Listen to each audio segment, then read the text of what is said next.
paka Gweru. Chaku Gweru chili kuti kudini. Icho kwade muri yeZimbabwe ndapinda mukati menzvimbo yeGweru. Ndiri mukati mekureva kuti pane mukwasha. Asi mukwasha mandiri kutaura uyu. Makarora mwanasikana. Arora mwanasikana kudaro ndokuenda kunogara pamba patezvara. Pamba patezvara pandiri kutaura pandezvo kuti tezvara vaisagara ipapo. Asi tezvara vane imba vari mukati medhorobha mukati mekwekwe. Ndokubva kutora imba iyi. Ndokubva pamukwasha. Mukwasha ndiri kugara ipapo. Asi mukwasha akatanga kurwara. Kurwara kwakatanga kuita mukwasha. Havana kumutora kumuendesa kumba kwake kana kuendesa kumba kwevabereki vake. Vakatora mukwasha ndokumuendesa kumba kwenatezvara. Kunove musha iri kunzvimbo inoshevedzera kuti Silovela ndoko vakaisa mukwasha ikoko. Mukwasha atanga kurwara ari ikoko. Mukwasha arwara ari ikoko. Pakazorwara serious mukwasha ndopa vakatumira shoko kuvabereki vemukwasha kuti vana Severe tati tikuzivisei baba Ngana baba Ndengi tinavo kuno kutaura kuna vasi kubasa enda vasi mukati medhuta redhorobha reGweru vari kuno kuSilovera varwara zvakanyadzisa taikumira kuti mugosvika mugoona kuti zvakamira sei. Vana baba vanatezvara vasati vasvika mukwasha akabva afa ndokubva vamutakura ndokuendesa kumochari. Vaendesa kumochari kudaro ndokubva agara ari ikoko. Vehukama vakamirira vehukama kuti izvo vasvike vagotakura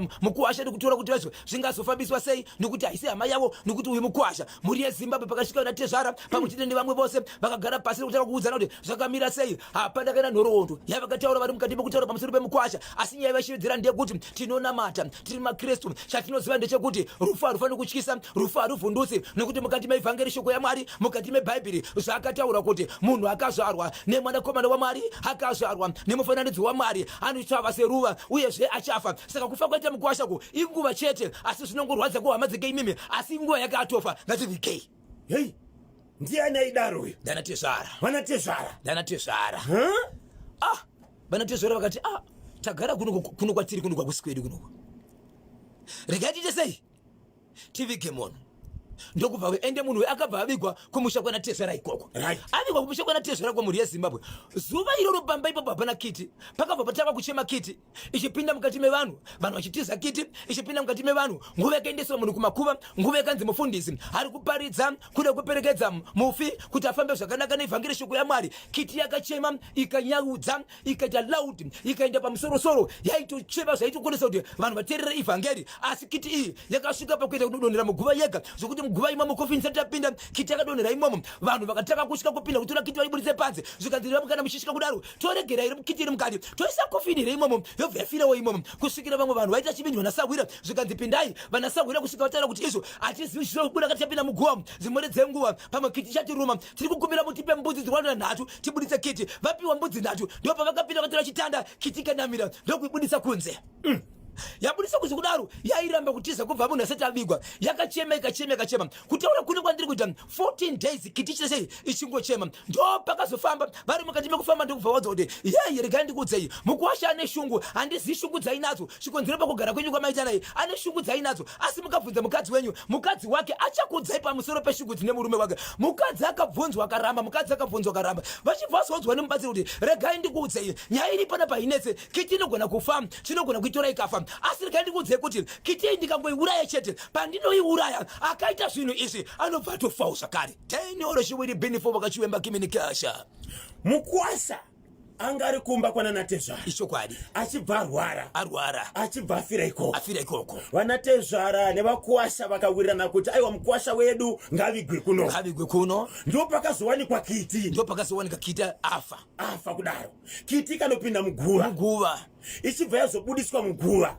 Ndiani akazotsvaga akamubatsiri kuitira kuti vanzwe kuti nyaya yekiti iri kufamba sei. Akatsvaga mubatsiri varidzi vehama asi vachitaurana naSevere vavo chikonzero kumushando kwanaSevere iwo havazivi munhu vanguva chete kuzoviga hama yavo. Ende kiti mukoma KB machemero yaita kunonzi kuungudza kubuda masiriri kusvikira yaita sei yadonhera muguva. Ende kudonhera kwayakaita muguva haisi nyaya yekuti izvo yaita sei yakanganisika. Right.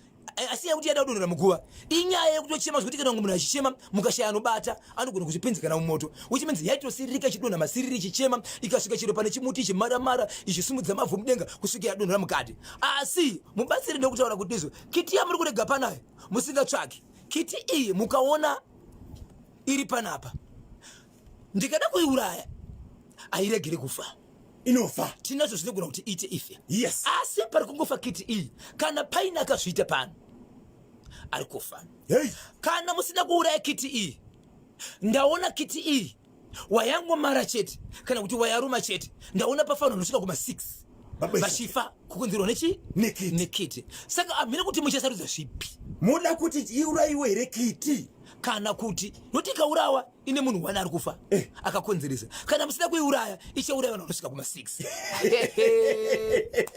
regai ndikubatei muromo musakanganweka kuti chirongwa chinobhozvongora segmenti tinenge tichikocherwa kane vasawira vedu vakawanda kusanganisira vasawira vedu veHerbal Bazaar vari kuyaka munguva shoma vachitudza kuti ko mungaite sei kana mune dambudziko rezveutano kuitira kuti mubatsirikane nemanatural herbs kubudikidza neHerbal Bazaar. Rambai makabata chimuti asi mainzwa kaye kugweru yekiti 0713938538 0713938538 munoti kudini kumubatsiri ari kuti kana ndikauraya kiti pane wani munhu anogona kakufa akakonzeresa asi kiti ikarega kuurayiwa chii chinoitika kunofa vanhu 6 panofa vanhu vangani 6 kurumwa kana kungomarwa nayo chete munhu aenda toita zvipi vakomana regai katimbonzwa mashoko anotevera.